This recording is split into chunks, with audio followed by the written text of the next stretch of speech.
there's a lot of historic examples that show that in a way you have to put money into your equation because it does serve a purpose. And I think Leonardo da Vinci is a great example where he kind of like struggled to find the right patron, and towards the end of his life he was able to find a great patron that basically told him, I'm going to give you a ton of money, do whatever you want to do, I just want you available to have conversations with me because I enjoy learning from you and having thoughtful conversations.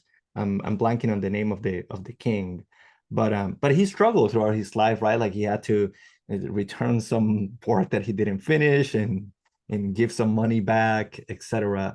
So how do you think, if we are all thinking, okay, I'm not just a hero fighting monsters, I'm actually an artist, how do I make a living while making a difference? How do I find, if all artists need a patron, how would you invite people to think about what a patron is, right? Like, is it an external? Is it a job? Can you do it for yourself?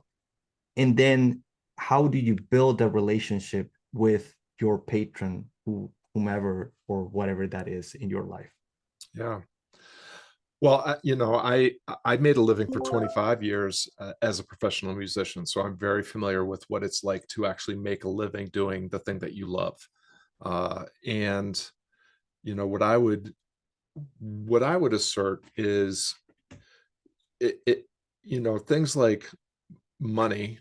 Money is a resource, um, and certainly a helpful resource. It's a way that you can get closer to the things that you might want in life, but it's not a great end in and of itself. So if you are pursuing prestige or prosperity, fame and fortune, however you want to phrase it, it might be worth considering whether or not that's what you really want. Because what I have found, and I've worked with people that are very well known, and I have worked with people that are very wealthy, and their fame and fortune has not brought them the happiness that they thought it was going to bring them. In fact, even though they've achieved quite, maybe they achieved their original goals, they couldn't help but chase more because it didn't fulfill them in the way that they wanted it to.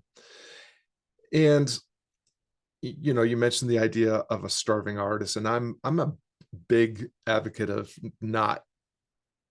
I think the starving artist archetype is actually just a really seductive way of hiding from doing your best work, living into your actual creative gift.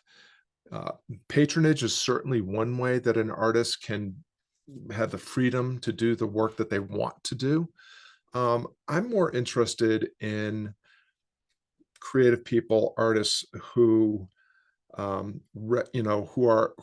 who recognize their gift, are developing their gift, and are looking for ways that they can share that gift with the right people. One of the things that we do at the Art of Encore Living is we help people dial in the difference only they can make by defining who they really are, what they're really good at, and where they really belong. And when you start to get clarity around those three things, at the intersection is where your vocation, your calling, the difference only you can make, the work you're meant to do, your unique gift, your whatever you want to call it, that's where it is. And if when you start from there, it then becomes that then it's time to start making some decisions and doing some things. So for instance, uh I made a living as a musician for a long time, and I did that while I maintained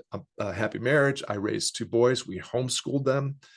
They often went on the road with me, and I will have musicians come up to me still saying, "I want to do what you did. How do I do that?" And I tell them, "Don't."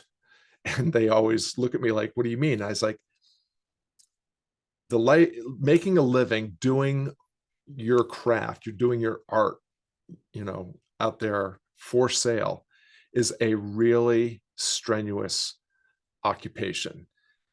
And the thing that most people don't realize is if you're going to be a professional musician making a living doing that, you spend about 80% of your time doing work that you really detest, booking gigs, hiring bands, practicing, getting on the road, trying to get paid at the end of the night, all these things that are really not a lot of fun.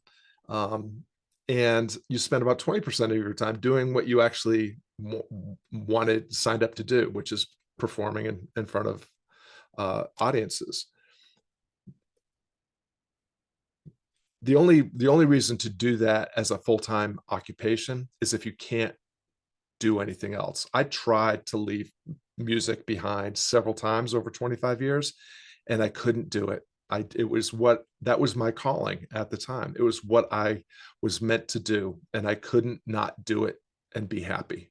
And one of the things that really helped me was understanding that this was the work that I get to do. It wasn't work I had to do. It was a decision I made, a choice that I'd made. And having made that choice, I tried to bring as much generosity into doing and sharing that work, and also have, profound gratitude for every day that I was able to do that work. And a lot of people that become full-time musicians, I find,